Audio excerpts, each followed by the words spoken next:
நீதிமொழிகள் 1ஆம் அதிகாரம். தாவீதின் குமாரனும் இஸ்ரவேலின் ராஜாவுமாகிய சாலமோனின் நீதிமொழிகள். இவைகளால் ஞானத்தையும் போதகத்தையும் அறிந்து புத்திமதிகளை உணர்ந்து விவேகம், நீதி, நியாயம், நிதானம் என்பவைகளை பற்றிய உபதேசத்தை அடையலாம். இவைகள் பேதைகளுக்கு வினாவையும் வாலிபருக்கு அறிவையும் விவேகத்தையும் கொடுக்கும். புத்திமான் இவைகளை கேட்டு அறிவில் தேறுவான். விவேகி நல்லாலோசனைகளை அடைந்து நீதிமொழியையும் அதன் அர்த்தத்தையும் ஞானிகளின் வாக்கியங்களையும் அவர்கள் உரைத்த புதை பொருட்களையும் அறிந்து கொள்வான். கர்த்தருக்கு பயப்படுதலே ஞானத்தின் ஆரம்பம். மூடர் ஞானத்தையும் போதகத்தையும் அசட்டை பண்ணுகிறார்கள். என் மகனே, உன் தகப்பன் புத்தியை கேள், உன் தாயின் போதகத்தை தள்ளாதே. அவைகள் உன் சிரசுக்கு அலங்காரமான முடியும், உன் கழுத்துக்கு சரபணியுமாயிருக்கும்.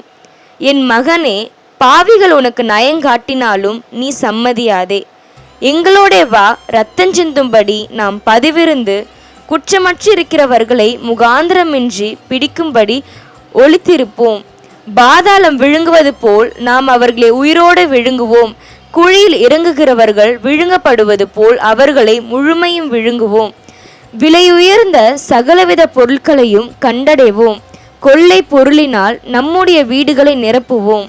எங்களோடைய பங்காளியாயிரு, நம் எல்லாருக்கும் ஒரே பை இருக்கும் என்று அவர்கள் சொல்வார்களாகில், என் மகனே, நீ அவர்களுடைய வழி நடவாமல் உன் காலை அவர்கள் பாதைக்கு விலக்குவாயாக. அவர்கள் கால்கள் தீங்கு செய்ய ஓடி இரத்தஞ்சிந்த தீவிரிக்கிறது. எவ்வகையான பட்சியானாலும் சரி, அதன் கண்களுக்கு முன்பாக வலையை விரிப்பது விருதா. இவர்களோ தங்கள் இரத்தத்திற்கே பதிவிருக்கிறார்கள், தங்கள் பிராணனுக்கே ஒளி வைத்திருக்கிறார்கள். பொருளாசையுள்ள எல்லாருடைய வழியும் இதுவே, இது தன்னையுடையவர்களின் உயிரை வாங்கும். ஞானமானது வெளியே நின்று கூப்பிடுகிறது, வீதிகளில் சத்தமிடுகிறது.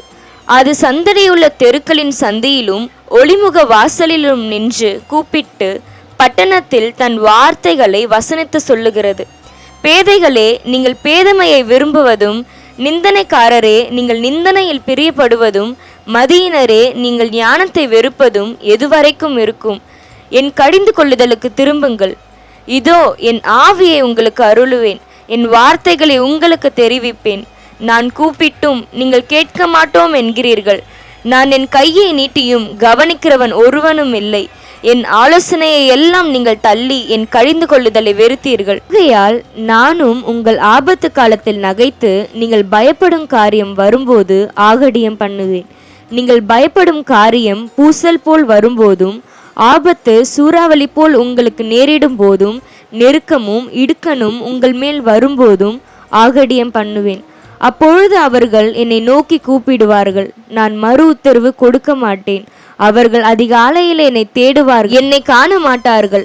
அவர்கள் அறிவை வெறுத்தார்கள், கர்த்தருக்கு பயப்படுதலை தெரிந்து கொள்ளாமற் போனார்கள். என் ஆலோசனையை அவர்கள் விரும்பவில்லை, என் கடிந்து கொள்ளுதலை எல்லாம் அசட்டை பண்ணினார்கள். ஆகையால் அவர்கள் தங்கள் வழியின் பலனை புசிப்பார்கள், தங்கள் யோசனைகளினால் திருப்தி அடைவார்கள். பேதைகளின் மாறுபாடு அவர்களை கொல்லும், மூடரின் நிர்விசாரம் அவர்களை அழிக்கும். எனக்கு செவி கொடுக்கிறவன் எவனோ அவன் விக்கினமின்றி வாசம் பண்ணி ஆபத்திற்கு பயப்படாமல் அமைதியாயிருப்பான்.